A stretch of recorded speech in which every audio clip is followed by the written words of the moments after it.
Well, joining me, the Athletics Spurs writer Jack Pitt-Brooke, Liam Twomey, who, as one of our Chelsea writers, was there to witness Werner's time at Stamford Bridge, and Seb Stafford-Bloor, who writes about football across Europe, in particular Germany, which is where he resides, and he's a Tottenham fan, so he ticks all the boxes. He covers all the bases.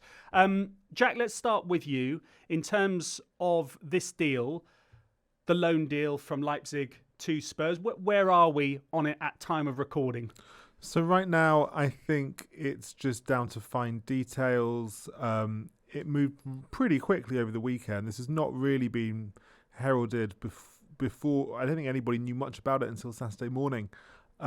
Clearly, Postecoglou had said that he wanted to get players in early. I wasn't expecting Spurs to get in anyone this early, but it does sound right now as if it will happen over the course of this week, and then he'll be ready to play for Spurs soon enough.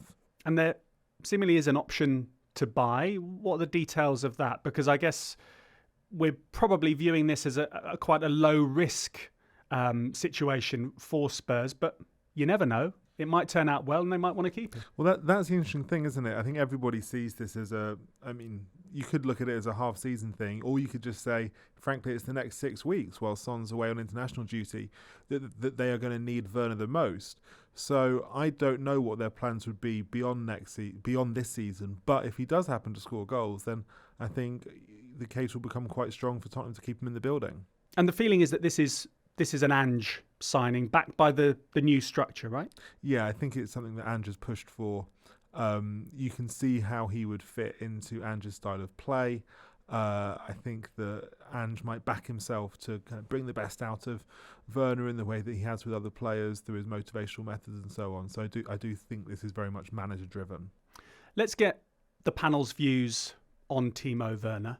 I was reading earlier on Wikipedia, I have no shame in saying that. Nicknamed Turbo Tim. Have you ever known him as Turbo Tim? Personally, no. No? No. But it is a big part of his game, his speed. But there has been a lot of focus on his goals, in particular his lack of goals at Chelsea. And I just wanted to run through the stats on him, just to give a bit of context to his career. 95 in 159 at RB Leipzig before he joined Chelsea.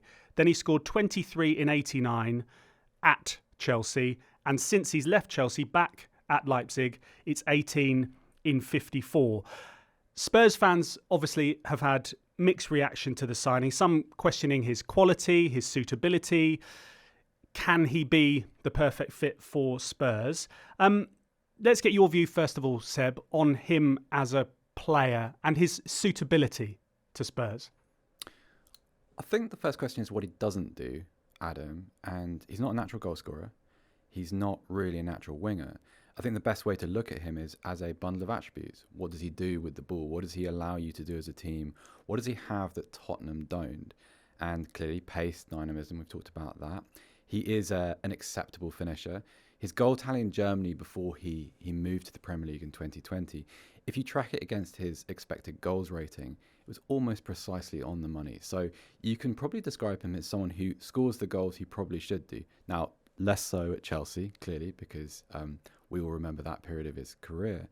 But in terms of what Spurs have across their forward line, so Richarlison, a bit more of a kind of traditional number 9, Kulusevski, comfortable from the right, has had a really good couple of turns in the middle as a kind of a mobile number 10. But I think there's a little bit of hesitation and conservatism within that forward line, which manifests when they break out of defence, they counter, they're really quick and vertical through the first 60 yards, but then have a little bit of hesitation and a little bit of, there might be the occasional ball in field or, a check back inside, a safe moment that prevents them from exploiting space properly. Werner feels like a response to that. He feels like a little bit more determination just to go forward, a bit more south to north. And so I kind of like it. I think also the difference, and Liam will speak to this more, is that he's not coming to the Premier League for £50 million this time. There's no expectation of him being a transformative goal scorer. People know what his flaws are as well, which makes a huge difference to a player. Liam, obviously Seb's been looking at it through a sort of a bit of a German lens. You're looking at it purely through a Chelsea lens. Do you fear for Spurs having Werner in their side, or do you think, hang on a minute, maybe he might click? No, I think he can certainly be useful to them. He was useful at Chelsea. You know, I must confess I didn't hear the name Turbo Tim rattling around Stamford Bridge, but there was no denying his game-changing and at times game-breaking speed. And it always had to be accounted for. That was the thing about Werner. When he was in the team, he stretched the game by his mere presence. The defenders had to react to what he was doing, even if what he was doing was not particularly subtle and not always particularly effective. And it did create space for others. I remember him being particularly important to Chelsea's victories over Manchester City in the latter half of the season, culminating in the Champions League final in Porto in 2021, where he doesn't get an assist for Kai Havertz's winning goal, but he probably deserves one because his decoy run drags Ruben Dias out of position, creates a sea of space through the middle. And that was just one example of the value that he provided beyond scoring goals. And that was just as well because he didn't score that many goals, certainly not as many as Chelsea expected him to when they signed him. And that, I think, as Seb alludes to, is the key difference here. Chelsea were buying him thinking they were getting one of the elite goal scorers in Europe. And looking at his record the season before he arrived, you could see why they arrived at that conclusion. But I thought Seb put it really well in his piece up on The Athletic, that RB Leipzig team were essentially a really high-functioning machine, and he was the cog in that machine that was responsible for scoring goals, but he was just a cog. And Chelsea maybe thought he was more than he turned out to be. Video analysis is obviously a big part of recruitment, and that will have been part of Spurs' analysis of where Werner can fit in. Obviously, they won't have been watching the video compilations that we see online on social accounts, which basically just catalogue his, well, rather embarrassing misses at times. Do you think that perception of Werner is too cruel, and maybe this might be an opportunity for him to hopefully right some wrongs on a human level? Yeah, I mean, I think it's always cruel when a player becomes a banter player, which is clearly what happened during the course of Werner's time at Chelsea. You know, he became a running joke for fans of other clubs. I guess what I don't know the answer to is how much that has impacted him mentally. Does he have, scars about his time in English football because of that? Does he come back here with a point to prove? Frankly, I think the fact that he has jumped at this opportunity to come back and play in the Premier League, knowing that he is a punchline to jokes, does probably speak quite well of his character, because it might have been easier for him to, find another club in the Bundesliga or elsewhere in Europe. I'm sure there's lots of other teams who take him. But I hope that it hasn't kind of shattered his confidence in such a profound way that he won't be able to get it back. Seb, why is he coming and why is he available? Because I think that's probably important to add to the mix. Yeah, well, I mean, actually, it's quite simple, Adam. He's not playing for RB Leipzig. Obviously, he signed to play for Tedesco, who left his job 6 weeks after Werner re-signed for Leipzig. Now plays for Marco Rose. Now, because of the renewal that's occurred at RB Leipzig over the past 18 months, his position has become almost obsolete. So at the end of his first season, Christopher Nkunku left, Dominique Szoboszlai left, Josko Guardiola left. So there was a kind of a transitional sense. Over the summer, in came Lois Openda, Benjamin Sesko, both of whom are better suited to playing the front two for Marco Rose, new head coach. Xavi Simons has come in as a number 10. Daniel Olmo is playing as number 10. So if you think about Werner's role in a 4-2-2-2 system, his skills don't really owe him a place, if that makes sense. So as a result of which, and he's had a couple of injuries too, out of the German national team since the summer of 2023. Now, even though Julian Nagelsmann's been appointed, under whom Werner played brilliantly well and really earned his move to Chelsea in the first place, still players like Chris Furyk from Stuttgart are preferred. Obviously, Serge Gnabry is still an option, even though his career's had a little bit of a downturn too. And it's an interesting point because, yes, he could have had a look around the Bundesliga for another club, but most clubs in Germany are buy to sell, buy to profit, flip a player. Timo Werner is now 27. There's no real clamour around him in Germany in terms of what he could be. I think people see him as a good to very good player. He's not an exceptional one. I don't think he's going to appreciate and value anytime soon. And so if you look at the clubs who might buy him, it's not going to go to Dortmund. There's no space for him in their formation. Not going to go to Bayern Munich because there's no need. There's no space for him to fill. So Eintracht Frankfurt, Bayer Leverkusen, Stuttgart, these clubs don't have either he doesn't suit their business model or he wouldn't earn a place in their side. And so I think a lot of this is, where do I fit in? And one of the reasons I think that Postecoglou's Spurs is such an attractive option is because look at the amount of players whose worst traits or whose less than best traits are being kind of isolated and kind of hidden by Postecoglou's system. Attacking players are really profiting under him, and Werner sees this as, I guess, a way back into the German national team. Also, a way to kind of separate himself from some of the kind of the compilations and discussions that happened the first time he was in England. I host the weekend preview for the Athletic Football Podcast, and I got panned for talking about Tottenham being like the repair shop, which for people who aren't familiar is when they take old furniture in and repair them, polish them up and make them good again. And this feels like, as you were alluding to there, that this might be another repair shop job done by Ange Postecoglou. And it's interesting talking about the option that Spurs may have at the end of the season, the option to buy around about 13 to 17 million pounds, we understand, which is what, 16 to 22 million dollars, if I remember correctly. And Tottenham are covering Werner's full salary for the duration of the loan. I just wanted to rewind back to when he arrived at Chelsea, and he said in an interview, Werner, that the 2020-21 campaign was the unluckiest season he's ever had. Do you make your own luck in this world, or does he have a point? You know, he was immersed in VAR's early incarnation, and can you see where he was coming from? Yeah, there are probably a handful of players in the world that have been penalised as much by the onset of millimetre offside as Timo Werner. There were a couple of his misses that season that were freakish. The one that I think comes to mind for a lot of Chelsea fans was like a double miss against Leeds, where he cleared the ball off the line and then managed to hit the ball off the goalkeeper and over the bar from a yard out. So there were definitely chances that you think, 99 times out of 100 he would probably score those. And Chelsea got the worst case scenario of his finishing, but, and I think Seb will be able to back this up, his finishing has always been quite high variance from season to season. He had 2 hot seasons in Germany and 2 quite cold ones where his big chance conversion was actually quite similar to what it was that season at Chelsea. So he's probably saying what he feels, understandably, and I think he's thinking of certain moments. But overall, I think Chelsea probably got the version of Timo Werner, not the version they were expecting, but the version that's closer to the reality of what he is as a finisher. And the contrast between Lampard and Tuchel in terms of how they used him and maybe his suitability to their styles, how would you compare?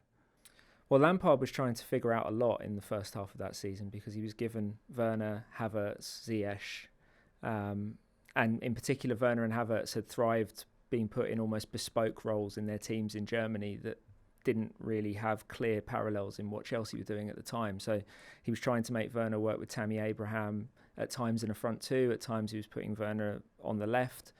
He never really got to play in that kind of second striker role that he had at RB Leipzig so well. And then Tuchel came in, and I think the switch to a back 3 was also about those wide attacker positions. And Werner most often played there, but with license to really stretch the game. And that suited him for a while. And I think he probably had the best 6 months of his Chelsea career in Tuchel's first 6 months. But even then, there were signs that Tuchel was not particularly trusting of him. I think that was true to an extent of all of Chelsea's attackers at the time. But there was a video quite early on in a COVID-era match of Tuchel ranting at Werner in German from the touchline, which was obviously very audible with no fans in the stadium. But that's his way with a lot of players, isn't it? Yes, and it ended up alienating pretty much all of the attackers in that squad. So Werner was not alone, but it was notable that he was substituted in the Champions League final in Porto after Tuchel was seen to be getting a bit frustrated with him. And then the next season, he started barely half of the Premier League games. Tuchel just decided he wasn't having him, basically. And as soon as Werner realised that the situation with Tuchel wasn't going to improve. I think he was even more proactive than some of Chelsea's other attackers in pushing his way out, which I think in some ways speaks well of him, because he was earning a big salary at Chelsea. It would have been quite easy for him to just stick around. I think he left money on the table to go back to RB Leipzig to try and revitalise his career. Clearly hasn't worked out that way, but I think Tottenham are getting a player who's still very keen to prove himself. Do you think there were moments at Chelsea when, even if he wasn't scoring goals, because of his pace, he actually made the whole team look better? Because I only watched Chelsea on TV, obviously, but I remember thinking that once or twice watching them, because the way he would terrify defences. Definitely, and in particular, his ability to stretch the game and push defences back because they were scared of playing too high against him, created spaces between the lines for the likes of Mason Mount, Kai Havertz, Hakim Ziyech. And it did help Chelsea in what they were trying to do. He's also a very willing presser and fit really well into Tuchel's pressing system, which was probably the biggest key to their Champions League triumph. So he was a productive player, albeit not in the bottom line aspect that Chelsea were really hoping for from him. It's interesting you mentioned about the relationship between Tuchel and Werner. I was reading an interview with him, and he was talking about he didn't want to say too much, but he was talking about the potential move to Liverpool prior to joining Chelsea, and how Jurgen Klopp had liked him since he was at Stuttgart before, could have taken him to Dortmund and things like that. And he was speaking about how Jurgen Klopp is the sort of guy that he is, the arm around the shoulder sort of bloke that he is, and being quite clear and concise in his instructions and getting everyone on board. Do you think that Ange is that guy as well, and he'll be able to strike a chord with Werner? Yeah, it's interesting that I think you probably can draw some parallels between Klopp and Ange in terms of how they deal with players. I think it will. The thing is, I don't know Werner at all really, so I can't speak to what sort of motivational tactics would work on him. But I do know is that what Ange is clearly very good at is creating an environment where players feel like they can succeed at. No, I mean, he's not a huge arm around the shoulder guy, I don't think, but he's very good at knowing what the right words are, knowing what the right environment is to try to allow players to feel a bit more free to express themselves. Football chemistry is such a difficult thing to predict in advance that you never know which players are going to flourish in one environment, or sometimes you'll get a situation where you're convinced that a player's going to go somewhere and flourish and they don't. But yeah, I guess all that said, I think I have a little bit of optimism that maybe that Tottenham environment, and frankly just the positivity from the fans at the moment and all the players pulling the same direction, maybe that will spark something off in Werner. Let's just quickly step into a parallel universe, having mentioned Jurgen Klopp there. If Werner had gone to Liverpool, would it have been a better fit for him, do you think, under Jurgen Klopp? No, I don't think so, because I don't think he's quite as, if we were to compare him to someone like Sadio Mane, for instance, I don't think he's as rounded a footballer. I don't think his contribution, certainly, remember how good Mane was in the air, how good he was centrally. I think one of the problems with Werner has always been when he comes into the middle of the pitch and he faces a congested defence, he can look a little bit awkward. He draws players in and he creates space that way, but he's not a natural playmaker. He's a receiver of through balls, really, rather than a player of them. So I don't see it. There are certain values to him, like he can press, he can run, he can be very dynamic. Yes, I understand that he would be a serviceable squad member, but really in the sense that he is now, like it's the same role in many ways. You're not going to be a feature of the formation. The club is not going to rise and succeed off your back alone, but you have a role within the squad, and that's kind of what he's getting at Spurs, I think. He seems a bit like Darwin Núñez more than Liverpool's other forwards, a kind of unsubtle instrument who gets himself into lots of good positions but will exasperate as much as he Because obviously the player that Liverpool signed instead of him in the end was Jota. Do you think he would have been able to do what Jota does? I'm not sure he's quite got the same eye for goal that Jota has. And not as technically efficient, I don't think. In terms of the importance for Werner making this move with next summer in mind, just explain his mindset thinking about the national team, because he's actually got a good record for Germany, hasn't it? What is it, 24 goals in 57 caps for his country. So that's that's pretty good, and he wants to get back in the mix because he's not at the moment. Yeah, it is. I mean, there's a little bit of flat track bullying within that, as there sometimes is with international football statistics. Clearly, as a German, he wants to play in a home European Championship. I happen to think the chance is already gone for him. I don't see a spot for him. I think Chris Führich from Stuttgart is a better player. He's kind of like how would you describe it? A Swabian Jack Grealish, maybe, in style. Serge Gnabry can play from the left, of course. Leroy Sané could too, if you wanted him to, if you wanted to move him off the right. I don't think even with Germany's lack of a number 9, which has allowed Niklas Füllkrug to really become the first choice forward for his national team, Kai Havertz can play as a false 9 too. That's a different podcast, I suspect. But I don't see where Werner fits in. But this gives him a fighting chance. This puts him in the conversation in a way that I think in Germany, playing for RB Leipzig is a strange thing because you don't get a lot of media attention. If you don't play for Bayern Munich or to a certain extent Borussia Dortmund, you don't anyway. But Leipzig aren't beyond kind of what they represent in the societal sense, football society sense. They don't attract a lot of attention for their football.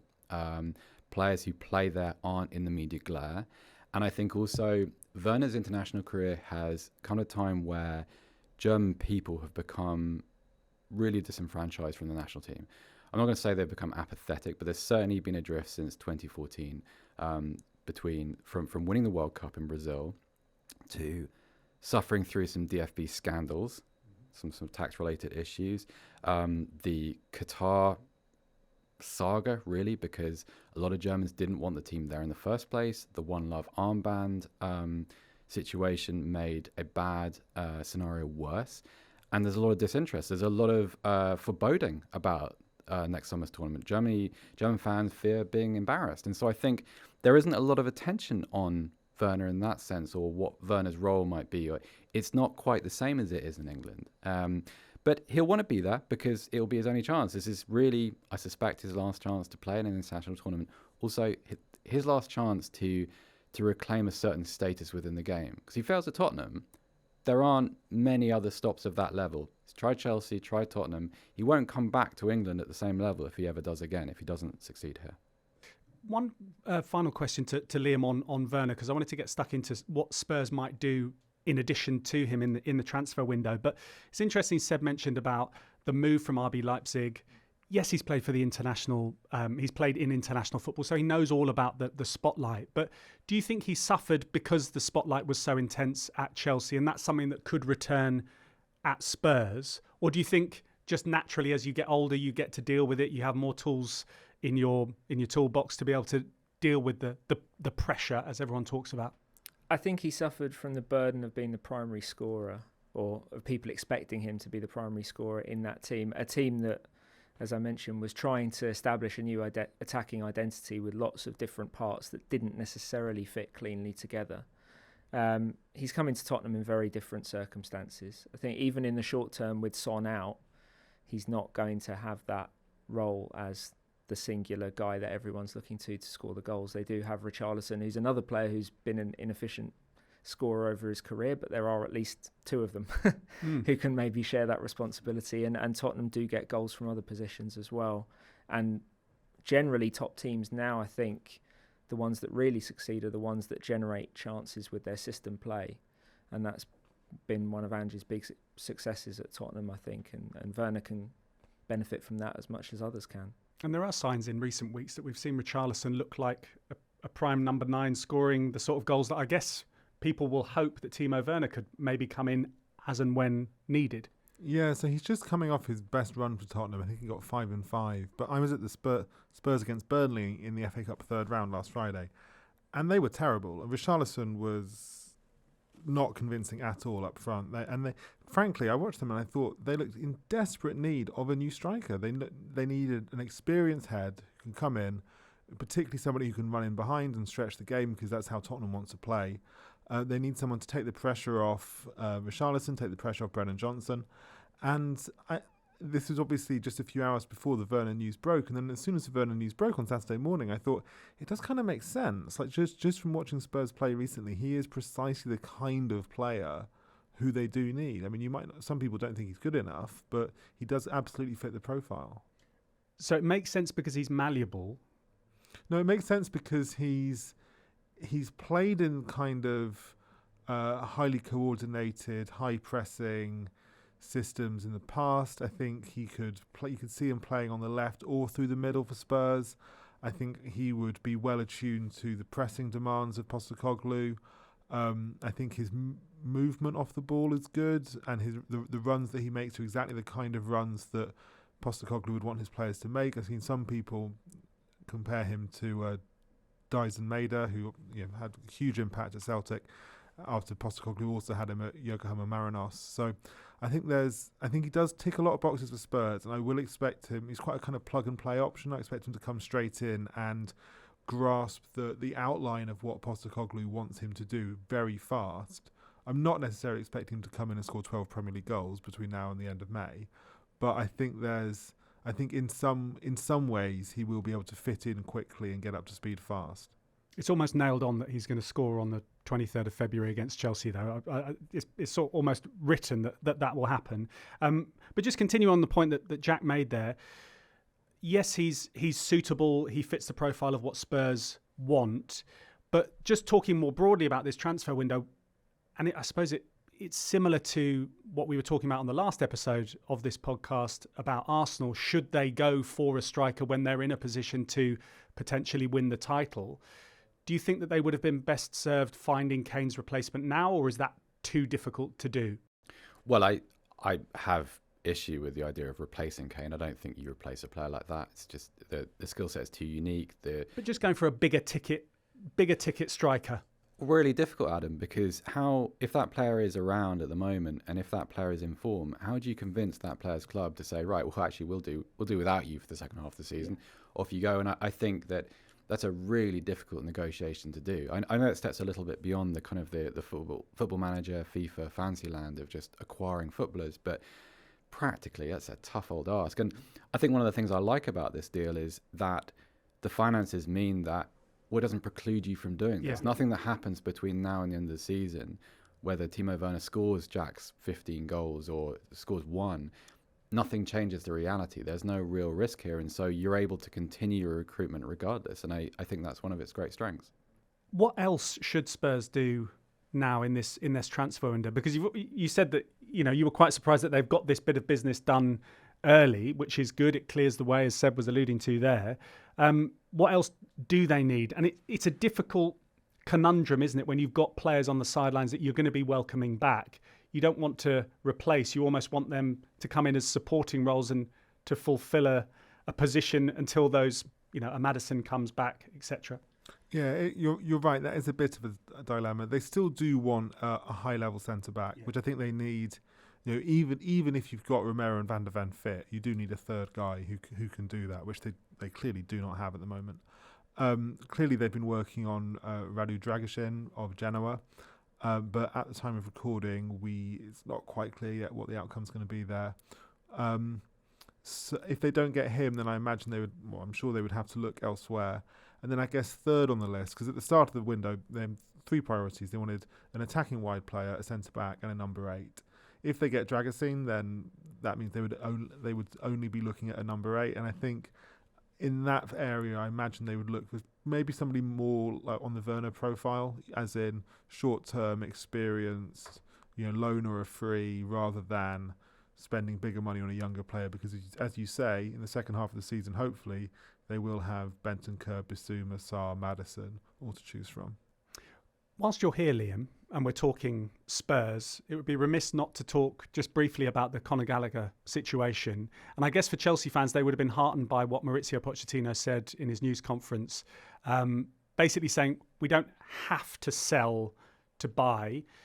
Do you see that deal happening in any way, shape or form, that transition from Chelsea to Spurs for Gallagher? It can't be ruled out because I think the situation with Gallagher has been quite similar for the last two windows, which is that if Chelsea get an offer they like, he could well be sold. And I think Tottenham was quite close to happening in the last window. It was real serious interest. especially towards the latter stages. So the one thing that's changed is that he's got 6 months less on his contract, and there's no significant discussion at the moment about extending. I don't expect that there will be before the end of the January window, because I think Chelsea are keeping their options open. Gallagher's keeping his options open. He wants to stay at Chelsea. That's his preference. He wants to be a Chelsea player, but he's going to do what's best for his career ultimately. And I think the last 6 months, if anything, have strengthened his hand. They've been the best of his career so far. He's playing every week for Chelsea, frequently captain on the pitch, and he's in every England squad. So I think the price Chelsea would be looking at would probably be sort of 45, 50 million. Jack would have a better idea than me whether Tottenham could get near that or would be prepared to. It's never quite, I'm going to regret saying this, but it's never quite felt right to me. Like, he's obviously, there's obviously a lot to be said for signing him, and clearly they did want him in the summer, but right now I think spending a lot of money on a young number 8, because this would be a big chunk of their budget, they'd have to be very creative to get it over the line. It just doesn't, I'm not sure I can quite see it. I mean, clearly he doesn't want, or his view is that he doesn't want to be pushed out to Tottenham. Do you think his mindset is to play as well as he possibly can, refuse a transfer, and hope that eventually Chelsea will come through with a much bigger deal? His preference is a long career at Chelsea. So I think, the best case scenario would be Chelsea come with an offer that, he feels reflects the progress he's made as a player, his status within the squad, and his importance going forward. Beyond that, I think, it then becomes, what are the other offers on the table if Chelsea isn't an option for the long term? And then I think he will pick his next club. That's already clear given his contract situation if he does leave Chelsea, and by no means guaranteed that he will. The other thing that I should add, which is kind of part of Chelsea's internal calculations here, is that he's probably surprised them over the first half of the season with how well he's played, and he has taken his game up a level, and so that is part of the consideration here. You're trying to project forward 4 or 5 years. Is this guy going to be a clear starter with all the other investment you've made in your midfield over the last couple of windows, with the investment you maybe want to make either in this window or next summer? As Chelsea fans get extremely bored of hearing, he is pure profit if he's sold as well, which is another factor in all of this. So I think it's a situation that is very much up in the air. And given what Jack said about where Tottenham are, I think they probably would be the most realistic suitors if they were prepared to get to that level. But if they're not, I can see the situation being parked until the summer, where there has to be a firm decision because he has a year left. Final word on Tottenham. Huge game on Sunday at Old Trafford, and I mean, some people will say that Manchester United are already cut adrift of the top 5 already. They're 8 points behind Tottenham, but this could sort of really cut them adrift, couldn't it? If Spurs can go to Old Trafford and, as many people would expect, put in a good performance and win. Yeah, I think Spurs can win, but I'm not that bullish about the Spurs performance simply because they're not playing well at the moment. They haven't been playing well for a few weeks. They look exhausted. The injuries, they've clearly got lots of injuries, plus they've had suspensions. Now they've got 3 players away on international duty at the moment. And I'm impressed by how they've got over the line in some of their recent games, but I've not really been impressed by the overall performance. So, but then, Manchester United is such a unique opponent at the moment because there's clearly so much pressure on the players. Then they look completely shot of confidence. There's huge questions about not just the manager, but the whole direction of the club under new ownership. So I think Spurs might be able to nick it, but I do think it will be an ugly and not very high-quality game. And very final word, because we started off, obviously, the focus of this podcast being on Timo Werner. We don't know if that deal's going to go through before the game at Old Trafford. But if he does play, and if he does make the move to Tottenham, in a word from each of you, will he be a success or a failure? Seb? Success. Liam? Useful, I think, between the two. Between the two. Okay, and Jack? I'm actually really struggling to come up with the one-word answer here. Can I say efficient? Yeah, I'm going to go with efficient. Okay, efficient will do. If you want a more sort of hard line view on whether Timo Werner is going to be a success or a failure, I do urge you to go and have a listen to the view from the lane and our esteemed colleague James Moore's opinion of the signing. You never know, he may well end up with egg on his face. Who knows, James Moore, but he may well be right. So if you want a little bit more Spurs love or Spurs worry, go and have a listen to A View from the Lane, the latest episode. My thanks to Seb, to Liam and to Jack for your time today.